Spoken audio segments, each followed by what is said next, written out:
Hey guys, today we're going to be talking about power creep. So, well, yeah, Yu-Gi-Oh's power creep is kind of insane. So, we'll go back just a little bit, right?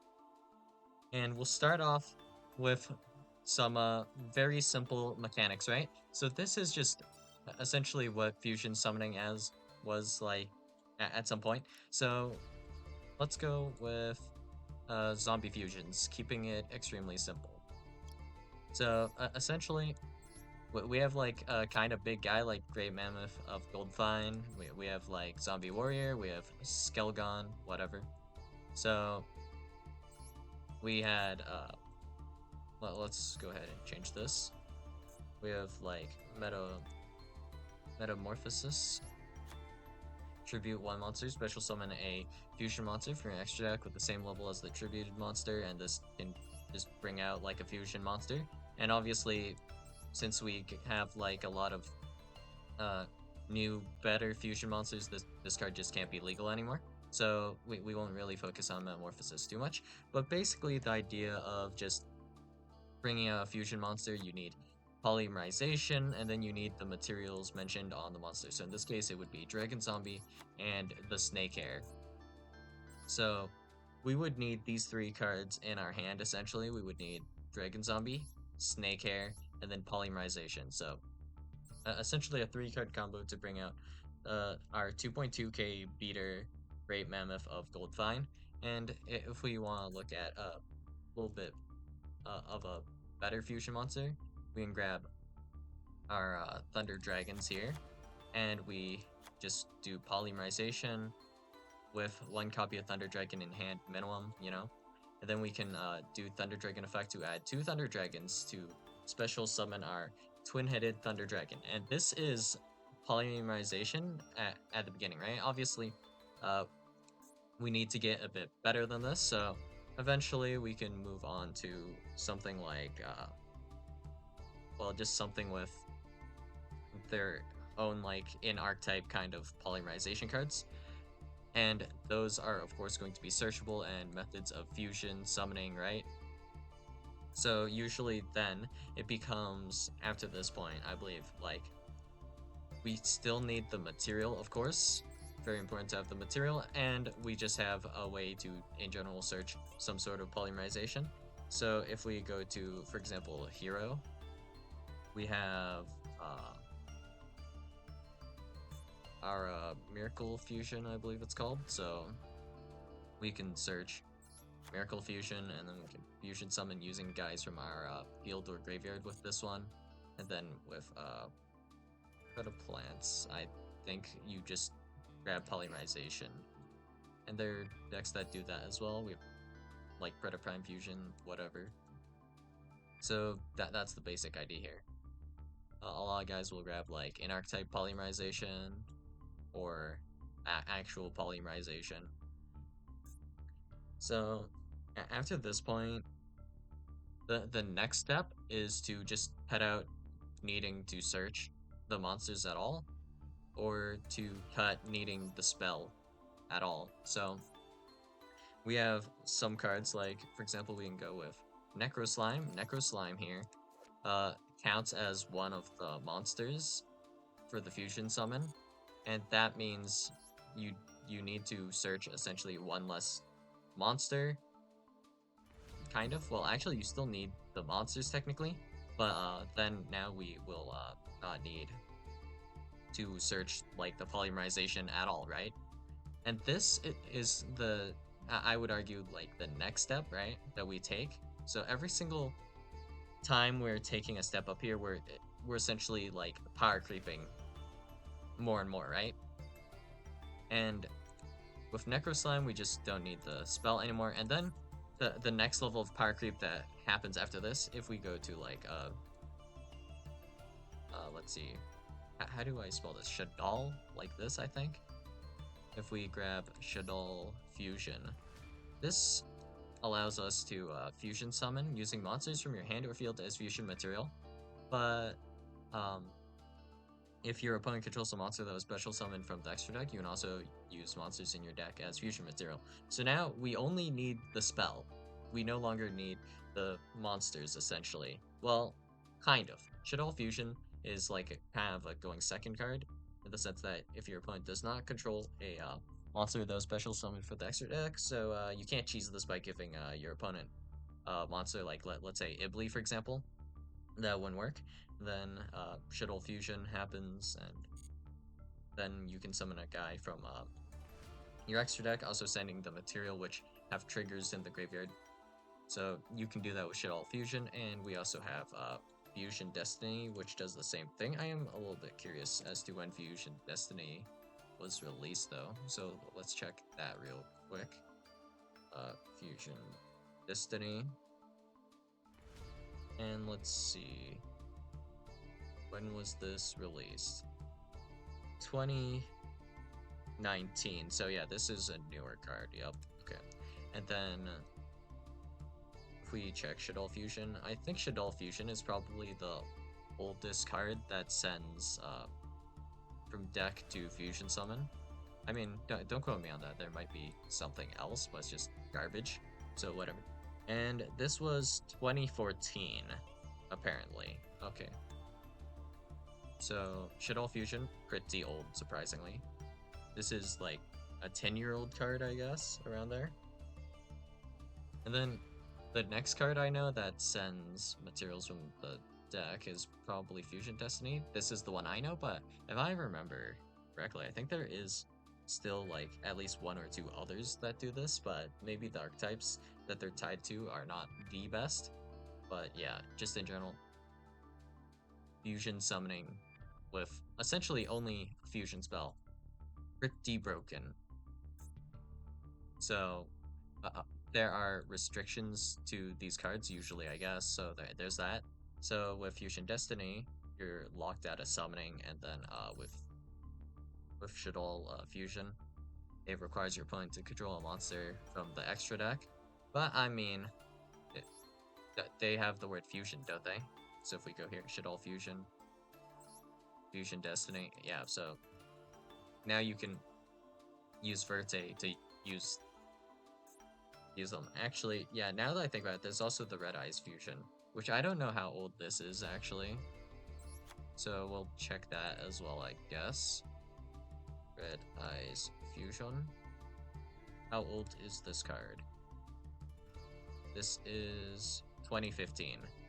So 1 year older than the Shadow card. So yeah. But pretty hefty restrictions on all these, right? You cannot normal or special summon other monsters the turn you activate this card. You can only activate one Red Eyes Fusion per turn, right? And there is actually a downside to like cards like Necroslime. So this acts as fusion material and allows you to fusion summon. But the downside on this is it banishes the material. So in general, when things get banished, they don't come back. So you're kind of losing out on material and follow-up plays for later turns. Just in general. Maybe that's not quite the case with DD because of, well, yeah, they're for sure reasons, but yeah. So, yeah. Fusion summoning getting pretty wild here when we start looking at these fusion cards that send from the deck, right? So now we're going to go to much more modern day Yu-Gi-Oh! And we're going to look at starting with Branded Fusion, right? So Branded Fusion is more cracked than all these other cards that send, right? And let's grab this as well. So if we look at Red Eyes Fusion, this sends relatively useless Red Eyes cards to the graveyard, and I think there's only one thing that might like have a trigger if you send it, but I'm not 100% sure on what legal targets you have to send for Red Eyes Fusion. But in general, the guys you're running for Red Eyes Fusion will be like more or less Garnets, like Red Eyes Black Dragon. And then we have Shadow Fusion. And this will send guys that have triggers and can plus you, which is pretty wild. We could send, well, the Shadow that allows you to pop a monster and the one that allows you to pop a back row, for example. And then we have like an actual shit all monster, like, well, I'm not 100% sure what targets you intend with which fusion, but let's say we send uh, the pop guy and the other pop guy, and then we have construct, and construct can just remove another guy. That's a lot of stuff going on. And then we have, of course, DB, and then Fusion Destiny can send you Celestial and Denier, and Celestial can draw you 2 cards. So that's where we were at with this, and Fusion Destiny was pretty strong enough that Celestial was just straight up banned, I guess. I mean, I don't think Celestial's that bad right now. Probably, right? Yeah. I mean, we'll have to see, but Branded Fusion takes this one step further. So, Fusion summon a fusion monster that mentions Fallen of Elbaz as material from your extra deck using 2 monsters from your hand, deck, or field as material. You cannot special summon from the extra deck except for fusion monsters the turn you activate this card. You can only activate 1 branded fusion per turn. So, with branded fusion here, it's a little bit different than Shit All Fusion or Red Eyes Fusion. So, with this specifically, we have 2 really disgusting targets. So we have Albion, and then we have Yubel. So these are going to be some of the most noteworthy ones, but of course there's also, well, if we just search Fallen of Elbaz, it should show every single guy I can fuse into with this. So we have Brigand, the Glory Dragon. We have Rinbrum, the Striking Dragon. And that isn't one, I don't think. Titaniclad, the Ash Dragon. And we have Zealantis, the Abyss Dragon. So, the thing about Branded Fusion here is, it might fusion lock you, but Verte bypasses every single, like, kind of restriction on these fusion cards, and it just takes the effect, essentially, and applies it. So, for example, the part here that says you cannot special summon from the extra deck except fusion monsters the turn you activate this card. So this means during the whole turn, you are not allowed to summon any type of extra deck monster except for fusion monsters. So if you were to, for example, pendulum summon a guy from the extra deck face up, that would prevent you from activating a branded fusion in the hand. But if we were to just use Verte Anaconda to apply Brand Fusion, you might notice, oh, wait a second, didn't we Link summon this turn a guy from the extra deck? But you can still apply Branded Fusion because it just copies the effect and doesn't really copy the restriction on this. That's kind of how that works. So it allows you to bypass like Shit All Fusion, Red Eyes Fusion, Fusion Destiny. It allows you to bypass all of these effects. So you can just apply this, despite this saying, you cannot normal or special summon other monsters the turn you activate this card. You can only activate 1 Red Eyes Fusion per turn. So, yeah, that combo a bit disgusting. Of just Verte plus a fusion card. But okay, let's take a step back here and focus back on these guys.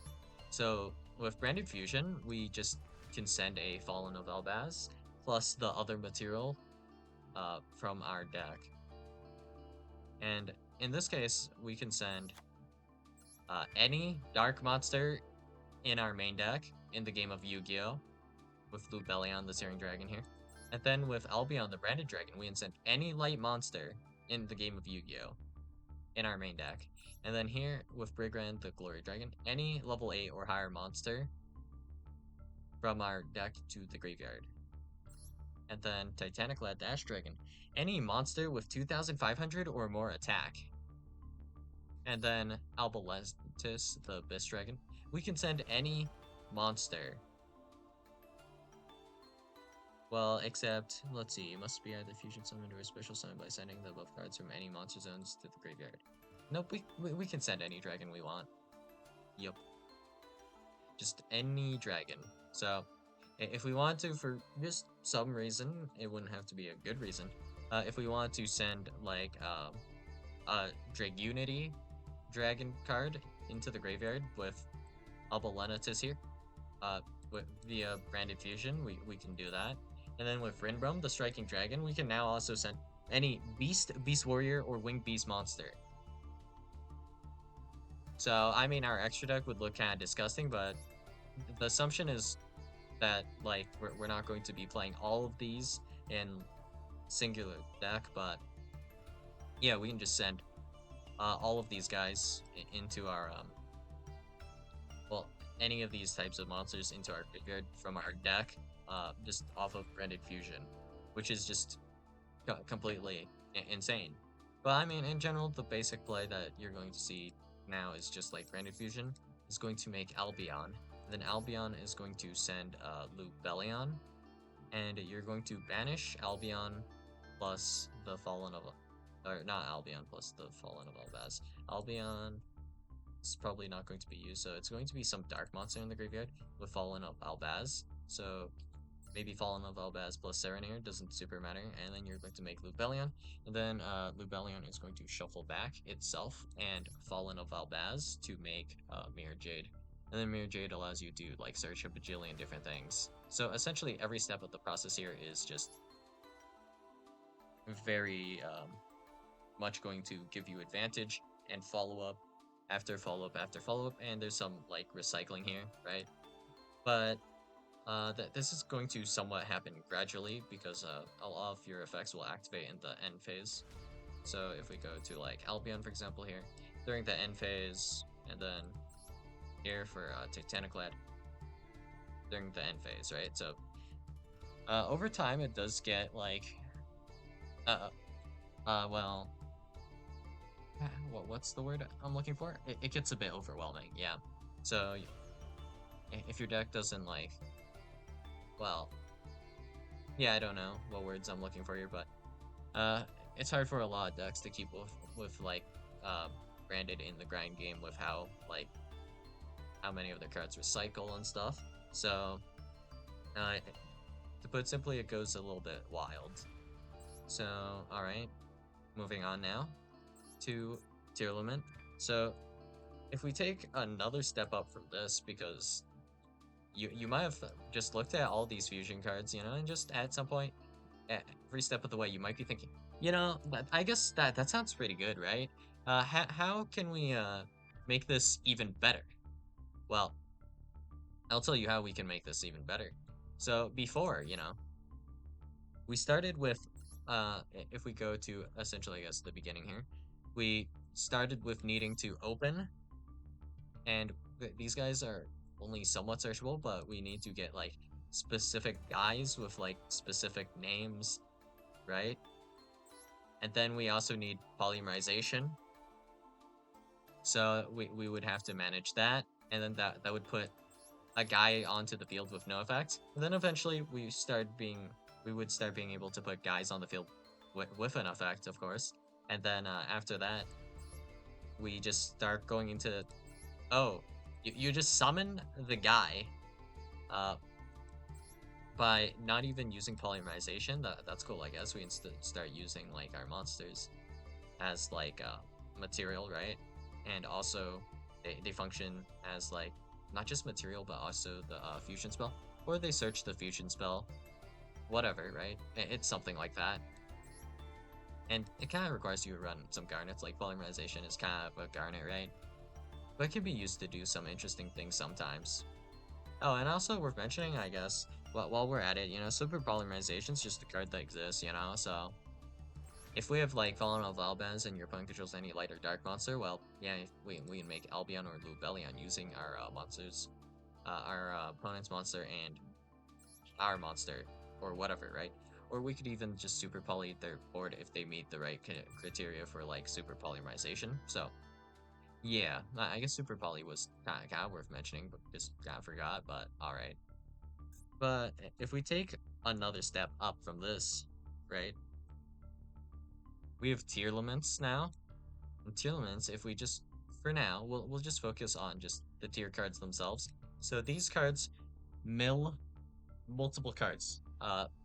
Each of these multiple. So, three from this, from this, and then we have Tearlament Rhino Heart, which sets up your mills later, and then we have Tearlaments Kashtira, which sets up your mills, right? And if you mill any of these, this triggers more mills and just hits you more things in general. And you basically end with like Tearlaments Rukelos and Celiac like 90% of the time, minimum. The odds of not doing this is very low, and then after that, it's just uh, bonus, I guess, if you can get more things like Tearlament Crime, Halfness in Hand, uh, Removal Planet Perlarino on your field, as your field spell. So yeah, that's essentially how it goes. But now Tearlament is kind of like, if I were to put it one way, it's like having Branded Fusion, right? Except you have like a 90% chance to hit the guys from your extra deck, or no, hit the guys from your deck, essentially, like mill them, the right ones you need to make the guys from your extra deck, right? So it's essentially like Branded Fusion, but they did now. It's just like, wait, what? Why would we want this as a fusion spell? Why don't we have it as a monster instead? That's kind of how it feels. So if we normal summon Rhino Heart, it's essentially the same as activating Branded Fusion, right? So we have 3 copies of Rhino Heart, 3 copies of Perlarino here. So this is even more efficient to an extent, right? And less garnets, because Fallen of Albaz is still somewhat a garnet, especially when you're going first, and maybe the target you're sending is also a garnet, so it depends, I guess, but yeah. So here we can just do normal summon Rhinoheart, send like one of these guys, shuffle back, make kick killos, mill up. So if we have Tearlaments Kashtira, we're doing mill 5 here, and then we're doing another mill 5 here with the Tearlaments Kashtira. And that is going to be a fourth of your deck. So pretty likely if we have like all copies of these Tearland Gals that we hit one of the ones we haven't sent already. So or mill, whatever.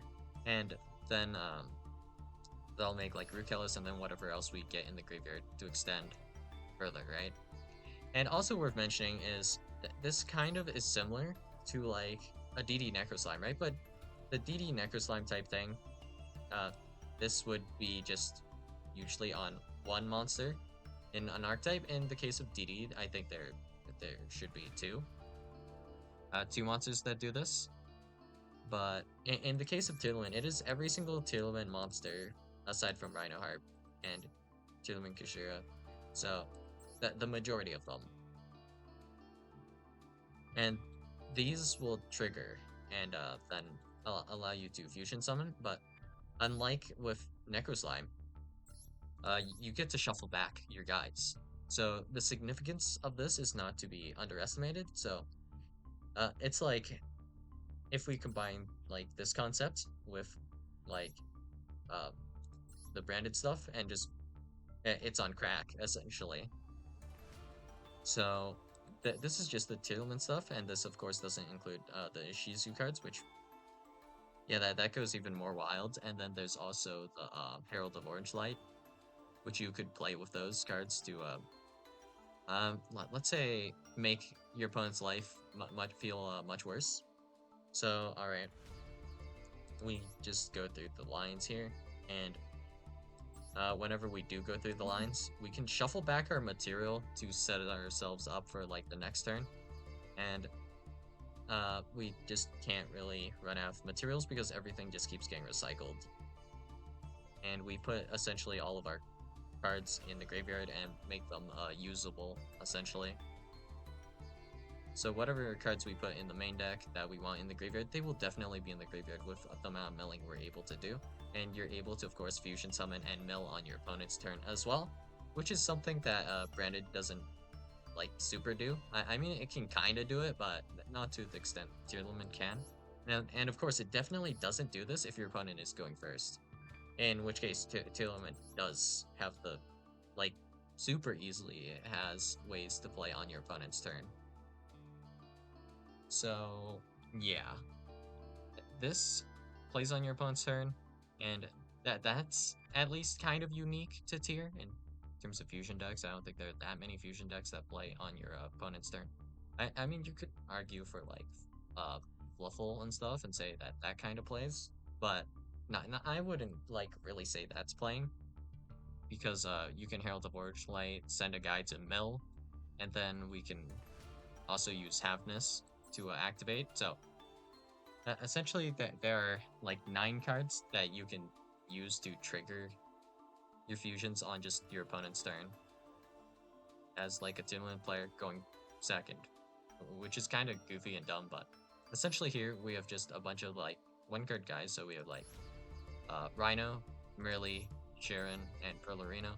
And all of these cards can just go into like your other cards. So these are all like 1-card starters that I would consider like being the equivalent of more or less like a branded fusion. So now, instead of having the fusion spell to send your monsters from the deck to the graveyard to initiate a fusion summon, we're just using a monster to send cards, monster cards from our deck to do a fusion summon. So yeah, that's essentially the next step here. And then there is going to be a step kind of like above this in terms of power creep, right? So with how the fusion works with Tearlaments specifically, right? We have to send one of the Tearlament Girls by card effect, and this will then allow us to form a fusion summon.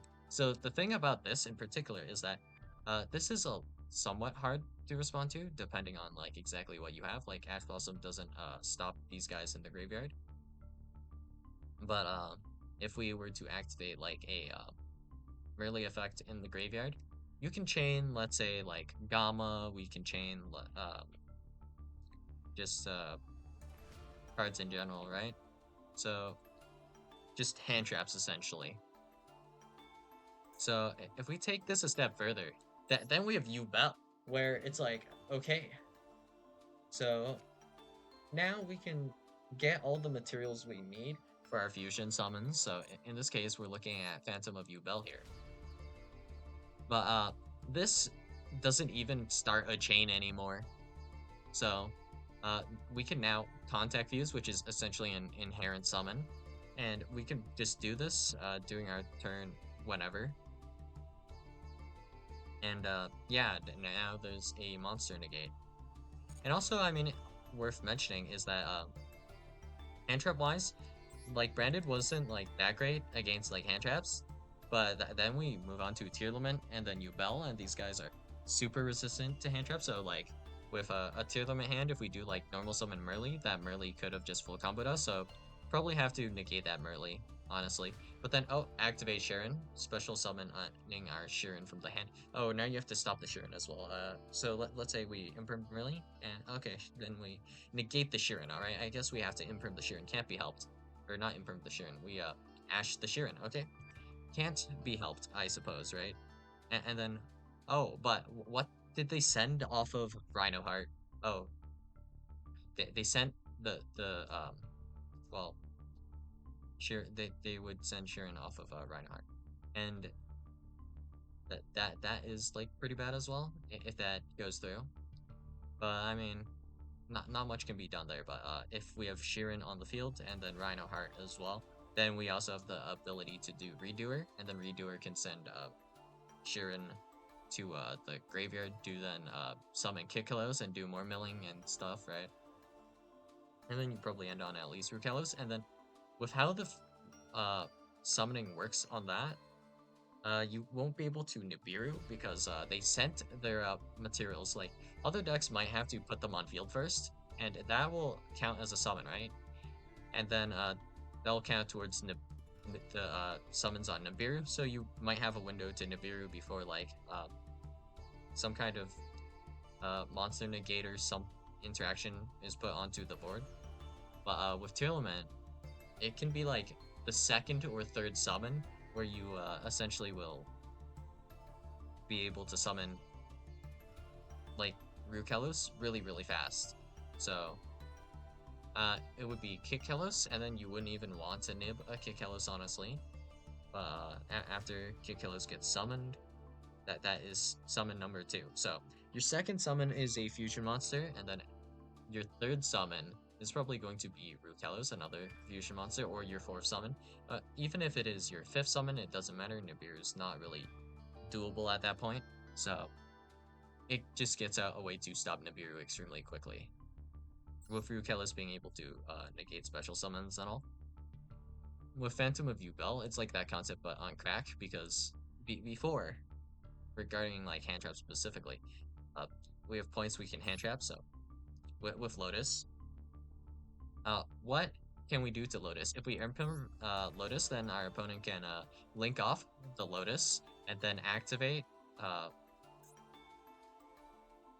the copy of let's see, our copy of Spirit Gates, and then Spirit Gates summons back Lotus. Lotus can then activate its effect, which it hasn't activated yet because it tributes itself to activate. So if you wait too long, then it'll just happen and you can't really stop it.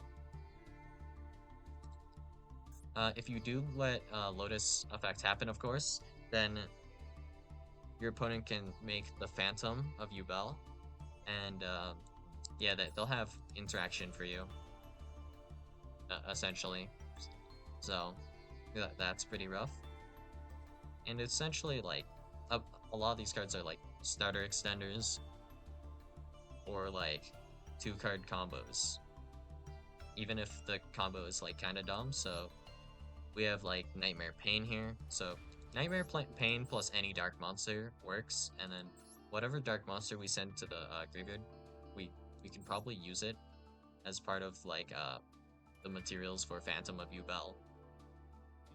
So the really frustrating thing is Phantom of Yubel can use materials from anywhere, so it's field, graveyard, hand, and this shuffles back as a contact fusion, which I've just straight up never seen before. I don't think that's existed yet, but of course there's also like contact fusions, that's a thing, right?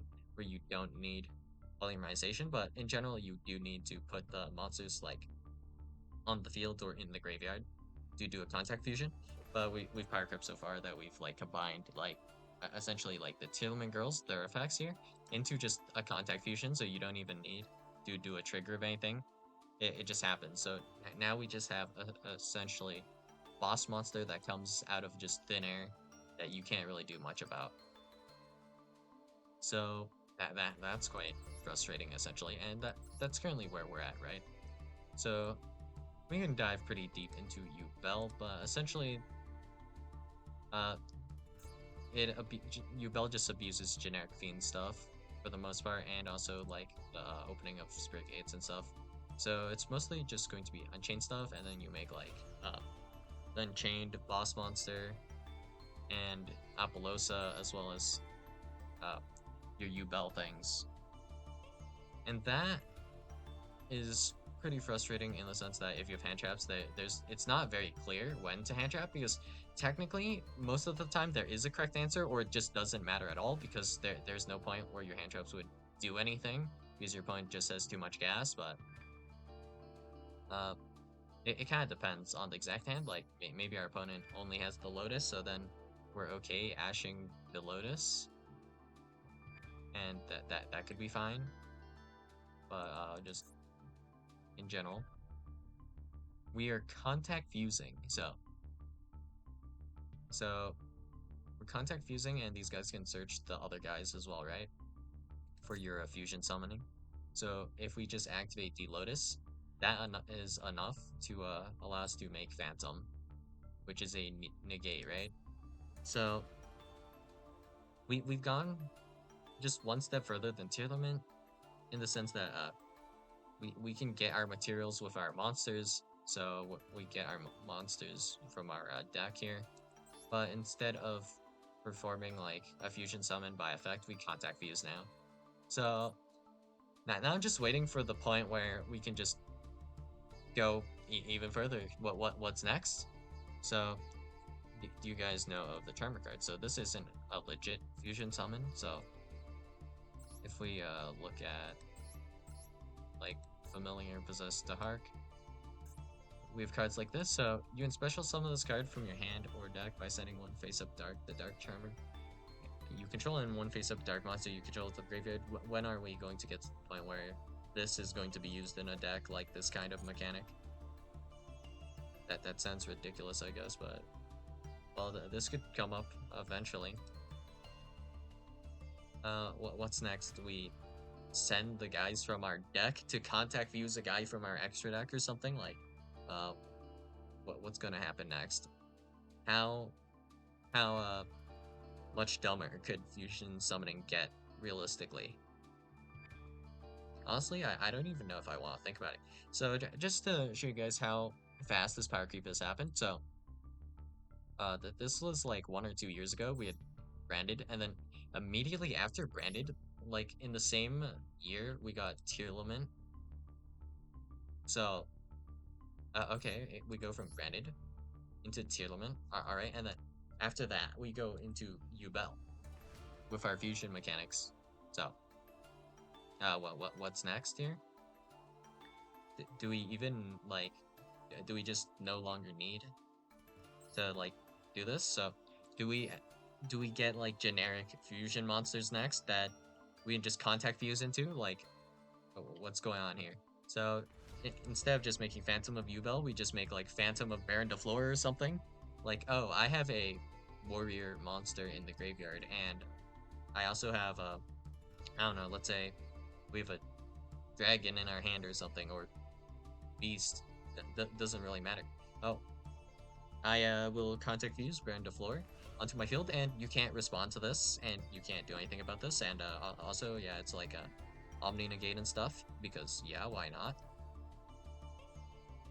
Is that like the next step? Is that where we're going? Like, do we just start getting generics like this? Well, is there an upside to this? Because if we look at Chaos Angel, we already have monsters that don't even require tuners, and then we also have synchro monsters that don't not just don't require tuners, but we have ones that require no non-tuners, which honestly not as bad in my opinion, because you still require a tuner, which is like part of the synchro mechanic. So that's for sure something. But I mean, if you look at it in a different like lens, synchro summons are essentially just contact fusions, except your monster like has to be a tuner instead of like a specific monster. Well, kind of, if that makes sense. So like instead of needing Thunder Dragon, or Fallen of Albaz, we need a tuner of a specific level. Yeah, it's kind of the same vibe, really. But also, we don't really need like a polymerization, so kind of like a contact fusion, I suppose. That's kind of how it is. But power creep going crazy. So XYZ monsters, like their mechanics, also getting like power creep quite a bit. So what's left to power creep at this point? Let's see what we have. Rituals. A ritual monster that just ritual summons itself, so you don't need a ritual spell at all. I wonder when we get that. Yeah, that might actually happen, now that I think about it.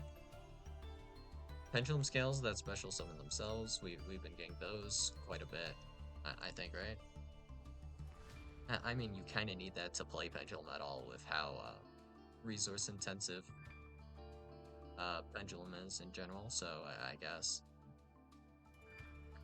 So I think XYZ still needs to do a little bit more power creeping to catch up to like the random mechanics kind of being introduced to Fusion and Synchro. What's next for this? XYZ summoning with our opponent's monsters, just essentially making a Zeus on top of my opponent's monster, and then like taking control of my opponent's monster, something like that. Would we be surprised if that actually happened? If we could just activate like a rank up type spell and then be able to like rank up our opponent's monster and take control of it at the same time? Yeah, that might actually happen one of these days.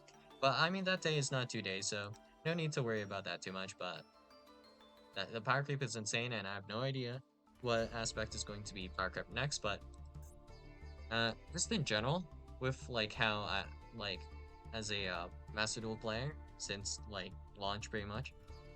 Uh, well, these cards might seem pretty strong right now, right? So if we look at like how Yubel and Snake Eyes are in terms of advantage, what they do, and how hand trap resistant they are, you gotta understand this aspect, that the game will be power crept.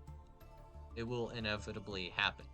So that means at some point, maybe not too far into the future, Snake Eyes and Yubel are actually going to be considered like weak or kind of mid or just whatever, right?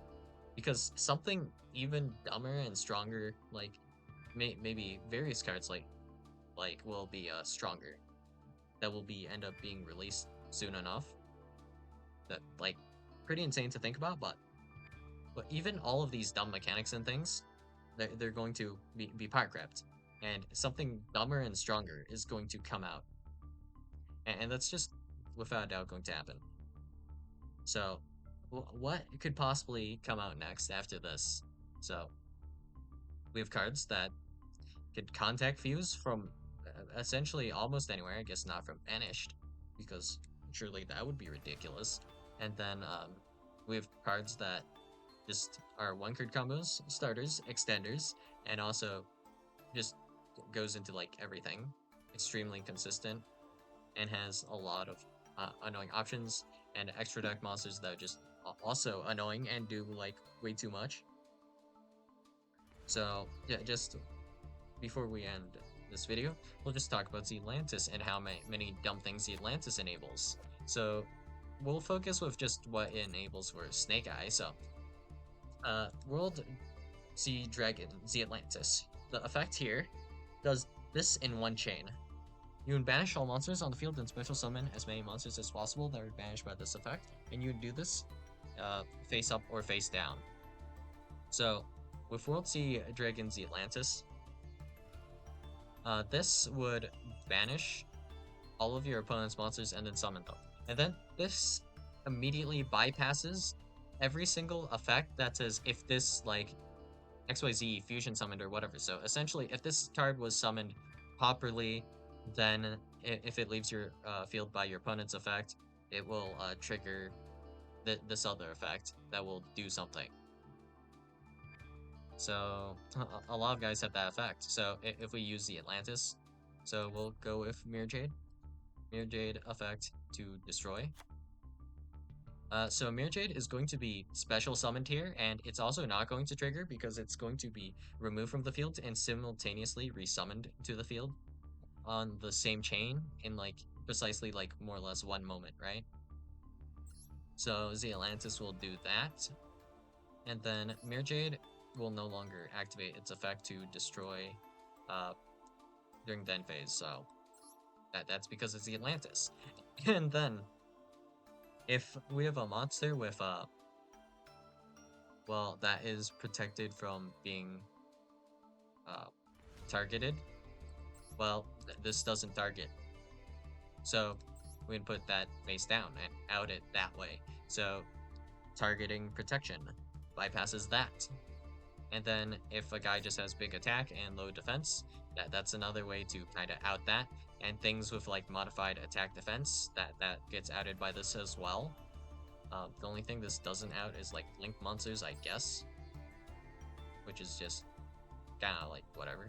But it can also remove their like protection and stuff in the same way. So if we go to Avramax and just look at the effects on this, while this link summon card is on the field, your opponent cannot target this card with card effects. Also, their monsters cannot target monsters or attacks except this one. So now it is no longer link summon, so your opponent can target this card, and also their monsters can target monsters for attacks, including this one. That's essentially what that effect's just become. And then this effect here, if this link summon card you control is sent to your graveyard by an opponent's card, you can do absolutely nothing because it's no longer link summoned. It is now a special summon monster. Very cool, Zealantis. And yeah, that type of protection is just all gone. And then this allows you to trigger Promethean Princess, and then also at the same time, not just trigger Promethean Princess, but you can also trigger summon create. I believe its name is Raging Phoenix, right? yeah, summon Great Raging Phoenix, and this allows you to just get essentially a big guy to run over your opponent with, and of course, uh, you can just make that on top. You can make Zealantis on top of that guy because Zealantis only requires one effect monster to make. It's 1+ effect monster, so you can just link summon on top of the Raging Phoenix, then do that effect, and then World Sea Dragon Zealantis has yet another effect. During the battle phase, you can destroy cards on the field up to the number of co-link monsters on the field. So if we use the Promethean Princess tech, then we have 2 co-link monsters. So they are pointing to each other. So that will be 2 monsters and being co-linked. And then you can destroy 2 cards on the field, non-targeting, in every single battle phase. So this allows you to remove like anything, and even if it has some protection on it, specifically targeting protection, it gets bypassed by this. So that's pretty just stupid, honestly. I don't know how else to put it. So yeah, not a big fan of how Zealantis ended up being here. Zealantis is a pretty degenerate card. So it could be at 1, or it could be at like 7 copies. Wouldn't make a difference. So the only real thing you could do to affect Zealantis is essentially ban it, because this card is pretty dumb. So I said I would only talk about Snake Eyes, but I guess it's worth mentioning that we can use like Saryuja as material for this. So we can use Saryuja, special summon Rescue Ferret. Rescue Ferret summon some guys from your deck. They are negated. World Sea Dragon Zealantis, summon those guys back, and this is also a special summon. So this will trigger any special summon effects. So we can do that, and they are no longer negated. Their effects will trigger if they have one to be triggered on special summon. So yeah, that's dumb. And yeah, that's all I got for you guys today. And yeah, I don't know how I feel about all this power creep. It's going pretty insane. I would like to see more unique mechanics kind of being like introduced or like played around with, so I can mess around with them a bit. That's mostly how I feel, I guess. So yeah, that's all I got for you guys today, and I'll see you guys in the next video. Bye.